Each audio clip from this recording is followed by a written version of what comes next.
গাজায় যুদ্ধবিরতি চুক্তির অংশ হিসেবে এবার তৃতীয় মেয়াদে বন্দী ও জিম্মি বিনিময় করবে ফিলিস্তিনি স্বাধীনতাকামী গোষ্ঠী হামাস এবং ইসরায়েল। স্থানীয় সময় বৃহস্পতিবার দুই পক্ষের মধ্যে এই বিনিময় কার্যকর হবে।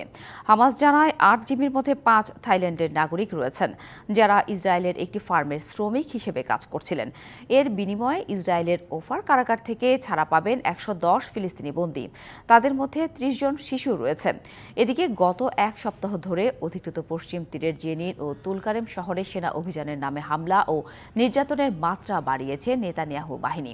অবরুদ্ধ করে রাখা হয়েছে স্থানীয়দের বসতবাড়ি। অভিযানের পর বাড়িগুলোতে অগ্নিসংযোগ করে ইসরায়েলের সেনারা। এর মধ্যে সেখানকার তাম্মুন শহরে তেল আবিবের বিমান হামলায় নিহত হয়েছে অন্তত ১০ ফিলিস্তিনি। অপরদিকে হিজবুল্লাহ ও ইসরায়েলের মধ্যে যুদ্ধবিরতি চুক্তিকে উপেক্ষা করে লেবাননে হামলা চালিয়ে যাচ্ছে ইসরায়েল। বুধবার রাতভর হামলায় ৩ তুর্কি নাগরিক নিহত সহ আহত আরও ৮ জন।